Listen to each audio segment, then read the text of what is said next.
बाणिया साडे अखर दिते वंड ते नी मां मेरी दिए बोलीए तेनू किकन दसाए सिर चाड़ के ओबड़ बोलियां सी आप उड़ाई थे ते नी मां मेरी दिए बोलीए तक निज समय दा कहर उंज बाहू बुला पूजदे पर बोली दे नाल वैर नी मां मेरी दिए बोलीए तक निज समय दा कहर उंज बाहू बुला पूजदे पर बोली दे नाल वैर ते नी मां मेरी दिए बोलीए हुण लेखों निकले सूल असी लिखिए तख्तियां तेरियां तेनू पढ़िए विच स्कूल। और एक नज़म भट्ट साहब परवीन मलिक साहब अपने पिछोकड़ के हवाले नाल जिस हवाले नाल अज दा पंडाल सजाया गया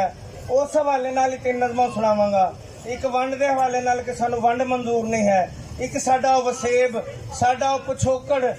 ਉਹ ਸਾਂਝਾਂ ਸਾਡੀਆਂ ਜਦੋਂ ਇੱਕ ਬੰਦਾ ਬੋਰਡ ਥੱਲੇ ਖਲੋ ਕੇ ਹੀਰ ਪੜ੍ਹਦਾ ਸੀ ਤੇ ਪੂਰਾ ਪਿੰਡ ਹੀਰ ਸੁਣਦਾ ਹੁੰਦਾ ਸੀ। ਉਸ ਹਵਾਲੇ ਨਾਲ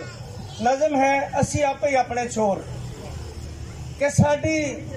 ਰਹਿਤਲ ਬੈਤ ਖੜੀਜ ਗਈ ਸਾਨੂੰ ਸ਼ਹਿਰਾਂ ਲਾਈ ਸਨ ਸਾਡੀ ਰਹਿਤਲ ਬੈਤ ਖੜੀਜ ਗਈ ਸਾਨੂੰ ਸ਼ਹਿਰਾਂ ਲਾਈ ਸਨ ਅੱਜ ਮੁੜ ਮੁੜ ਚੇਤੇ ਆਵੰਦੇ ਜੰਡ ਬੋੜ ਸ਼ਰੀਆਂ ਵਣ ਤੇ ਉਹ ਖਿੱਤੋ पींगा ठीकरा ते गुड्डी गुड्डे दी जंज ओ लुकण मीटी खेडना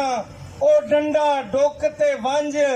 ते बन ढोडे लोड़ी मंगना ते घर घर पाउना शोर ओ अड्डियां गोडे रगड़ना मींह पैना जोरो जोर ओ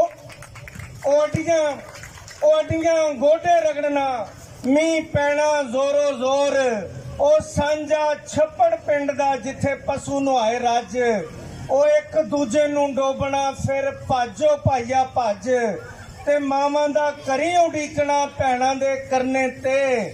गबरूआं कौडी खेडना ते रज रज खाने के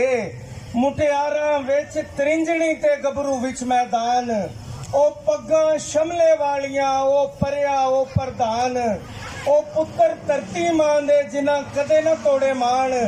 यारां तो सिर नू वारना वीरां तो वारनी जान ए रहतल देश पंजाब दी असी दिती मनो वसार